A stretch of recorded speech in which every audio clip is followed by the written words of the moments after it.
அடியேன் அமுதன். இன்றைய நன்னாள் தைப்புணர் பூசம். எம்பாரின் திருநட்சத்திரம். ராமானுஜ பதச்சாயா கோவிந்தாஹ்வானபாயினி ததாயத்தஸ்வரூபாஷா ஜியான் மத்விஸ்ரமஸ்தலி. ஸ்ரீ ராமானுஜரை எப்போதும் விட்டு பிரியாத அவர் திருவடி நிழலாகவும் அத்திருவடிகளாலே ஸ்வரூபம் நிறம் பெற்றிருப்பவராகவும் ஸ்ரீ கோவிந்த பெருமாள் என்ற திருநாமம் உடையவராகவும் அடியேனுக்கு இளைப்பாறும் இடமாகவும் உள்ளவர் எம்பார். விஜயத்துடன் விளங்க வேண்டும், பல்லாண்டு பல்லாண்டு என்று பட்டர் கொண்டாடுகிறார். எம்பாரின் சகஸ்ராப்தி உற்சவத்தை கொண்டாடும் இந்த நேரத்திலே அவரின் ஆச்சாரிய பக்தியை பற்றி நாமும் சிறிது அனுபவிப்போமா? எம்பார் எம்பெருமானாரின் அனுக்கரான சிஷ்யர்களில் ஒருவர். ஆழ்வான் ஆண்டான் எம்பார் என்னும்படி ஆச்சாரிய வரிசையில் பெருமை பெற்றவர். உடையவருக்கு பாதரேகை போலவும் நிழல் போலவும் உள்ளவர். எம்பெருமானாரின் விசேஷ அபிமானம் பெற்றவர் எம்பார் என்பதை அவரின் திவ்ய சூக்திகளை கொண்டே நாம் அறியலாம். எம்பெருமானாரே தமக்கு மாதா, பிதா, ஆச்சாரியன், தெய்வம் என்ற எல்லாருமாக கொண்டு அவரின் திருமேனி அழகிலும் ஆத்ம குணங்களிலும் ஆழங்காற்பட்டு அவரிடத்திலே பேரன்பு பூந்தவராய் அவருக்கு ஆட்செய்வதையே தமது பணியாக கொண்டு வாழ்ந்தவர். கூறத்தாழ்வான் ராமானுஜருக்கு ஸ்ரீபாஷ்யம் அருளி செய்வதற்கு உசாதுணையாயிருந்தார். முதலியாண்டான் கோவில் நிர்வாகத்தில் பெரும் பங்கு கொண்டு ராமானுஜருக்கு உதவினார். கிடாம்பியாச்சான் திருமலை பள்ளி கைங்கரியம் செய்தார். இப்படி எம்பாருக்கு குறிப்பான எந்த விசேஷமும் காணப்படவில்லையே என்று நாம் நினைக்கலாம்.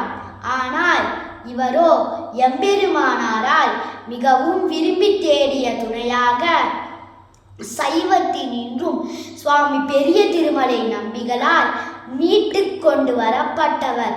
கிரந்த காலக்ஷேபங்களில் ராமானுஜருக்கு துணையாக மட்டும் இல்லாமல் சுவாமிக்கு அனுக்கராய் பல குற்றேவல்களை புரிந்திருக்கிறார். எம்பாருக்கும் ராமானுஜருக்கும் இருந்த நெருங்கிய தொடர்பு பல ஐதிஹ்யங்களால் அறிய முடிகிறது. எம்பார் ராமானுஜரின் இதயத்தை கண்ணாடி போல் பார்ப்பவர் என்பதை நாம் பின்வரும் ஐதிஹ்யங்களில் காணலாம். எம்பெருமானார் அமுது செய்ததும் 100 அடி நடப்பது என்ற பழக்கத்தை கொண்டவர். எம்பெருமானாரின் நடையழகை அருகில் இருந்து கண்டு மகிழ்வார் எம்பார். எம்பெருமானார் உலாவுகையில் ஆழ்வார்கள் அருளி செய்த பாசுரத்தையே மனத்தில் அனுசந்தானம் செய்வது வழக்கம்.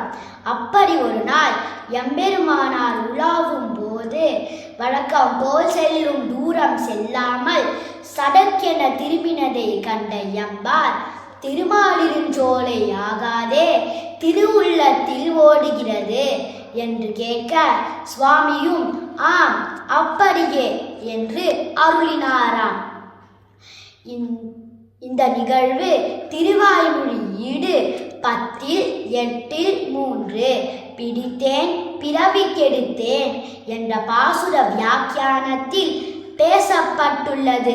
இப்பாசுரத்தின் 2ஆம் அடி மடித்தேன் மனை வாழ்கையுள் நிற்பதோர் மாயையை என்று அனுசந்திக்கும் போது மடித்தேன் என்றால் திரும்பினேன் என்று சடக்கென திரும்பினாராம். பாசுரத்தின் ஈடுபாட்டால் தம்மை அறியாமல் செய்த காரியம் இது. இதை கண்ட எம்பார் சுவாமியின் திருவுள்ளத்தில் இந்த பாசுரம்தான் ஓடுகிறது என்று கண்டு கொண்டது எவ்வளவு ஆச்சரியமான விஷயம்! மிகவும் வியப்பூட்டுவதாக இருக்கிறதல்லவா?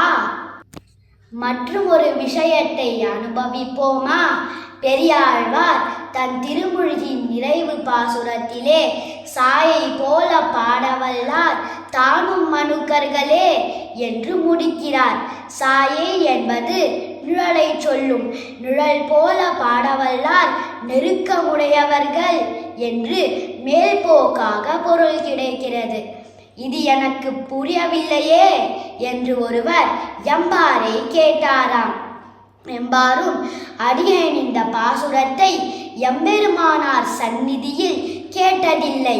ஆயினும் அவர் அருளாலே உமக்கு பொருள் சொல்வேன் என்று கூறி ஆச்சாரியனின் ஸ்ரீபாதுகைகளை தன் முடியில் நிறுத்தி சில நிமிடங்கள் ஆச்சாரியனை தியானம் செய்து, உடனே இதோ சுவாமி பிரசாதித்த பொருள் கேட்பீராக. இத்திருமொழியை பாடவல்லார் எம்பெருமானை நிழல் போல நெருங்கி எப்போதும் பிரியாமல் வாழ்வார்கள் என்று அருளிச் செய்தாராம். இதன் மூலம் ஆச்சாரியனின் பூர்ண அனுக்கிரகம் பெற்றவர் எம்பார் என்பதை சொல்லவும் வேண்டுமோ? ஆச்சாரிய கைங்கரியமே பரம பிரயோஜனமாக தம்மை பேணாமையும் ஆச்சாரியன் விஷயத்தில் விற்கவும் பெரும்படி பணிந்திருக்கையும் ஆச்சாரியன் திறத்தில் நிழல் போல பரதந்திரனாய் இருப்பும் ஆச்சாரியனை விட்டு பிரிந்து தறியாத அனுஷ்டானமும் எம்பாரிற்குரிய தனிச்சிறப்புகள். எம்பாரின் திருவடிகளுக்கு பல்லாண்டு பாடுவோம். எம்பார் திருவடிகளே சரணம்.